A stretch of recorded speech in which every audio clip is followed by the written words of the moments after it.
मिट्टी की खुशबू। रामलाल एक छोटे से गांव सरसपुर का किसान था। उसकी उम्र 50 के करीब थी, लेकिन चेहरे की झुर्रियां उससे कहीं ज्यादा कहानियां कहती थीं। सुबह सूरज निकलने से पहले ही वह उठ जाता, बैलों को चारा देता और फिर खेतों की ओर चल पड़ता। उसके लिए खेती सिर्फ काम नहीं थी, बल्कि पूजा थी।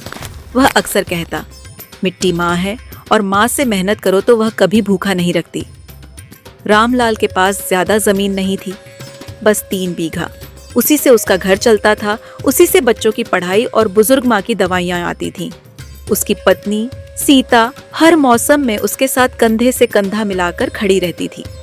कभी धूप में पौधे लगाना तो कभी रात को फसल की रखवाली करना। सीता ने भी किसान की जिंदगी को पूरी तरह अपनाया था। उस साल हालात कुछ ज्यादा ही मुश्किल थे।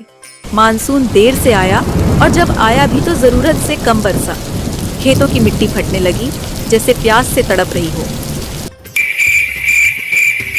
रामलाल हर सुबह खेत में जाकर मिट्टी को हाथ में उठाता और आसमान की ओर देखता। हे भगवान, बस एक अच्छी बारिश। लेकिन बादल हर बार बिना बरसे ही चले जाते। गांव के कई किसान हिम्मत हार चुके थे। कोई शहर मजदूरी करने चला गया तो किसी ने जमीन गिरवी रख दी। रामलाल के पास भी बैंक का कर्ज था। साहूकार रोज ताने मारता, किसान जी, फसल नहीं तो पैसा कहां से दोगे? एक दिन रामलाल का बेटा मोहन, जो शहर में पढ़ता था, घर आया। उसने पिता की हालत देखी तो बोला, बाबूजी, खेती छोड़ दीजिए, मैं पढ़ लिख कर नौकरी कर लूंगा। आप इतना दुख क्यों सहते हैं? रामलाल मुस्कुराया, लेकिन आंखों में नमी थी। बेटा, अगर सब किसान खेती छोड़ देंगे तो देश क्या खाएगा? उसी रात गांव में एक बैठक हुई। कृषि अधिकारी आए और उन्होंने नई तकनीक, कम पानी में उगने वाली फसलों और जैविक खेती के बारे में बताया। ज्यादातर लोग शक में थे, लेकिन रामलाल ने ठान लिया, अगर कोशिश नहीं की तो हार पक्की है। उसने पारंपरिक फसल छोड़कर दाल और बाजरा बोया, गोबर से खाद बनाई, पानी बचाने के लिए मेढ़ें ठीक की और खेत में हर पौधे की देखभाल अपने बच्चे की तरह की। कई लोग हंसे, नया तरीका अपनाकर किसान बनोगे या वैज्ञानिक?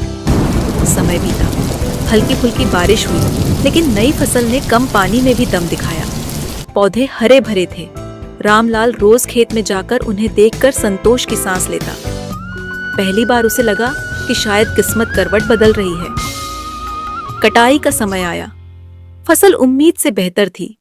जब मंडी में दाल और बाजरा अच्छे दामों में बिके तो रामलाल की आंखों से आंसू बह निकले। उसने सबसे पहले साहूकार का कर्ज चुकाया, फिर घर के लिए दवाइयां और बच्चों के लिए किताबें खरीदी। कुछ ही महीनों में वही लोग जो हंसते थे अब सलाह लेने आने लगे। रामलाल ने किसी को मना नहीं किया। ज्ञान बांटने से बढ़ता है, वह कहता। आज रामलाल का खेत पूरे गांव के लिए मिसाल है। वह अब भी सुबह सूरज से पहले उठता है, मिट्टी को छूकर माथे से लगाता है और मुस्कुराकर कहता है, मेहनत कभी बेकार नहीं जाती। और सच में उस किसान की कहानी सिर्फ फसल की नहीं थी, वह धैर्य, विश्वास और मिट्टी से प्रेम की कहानी थी।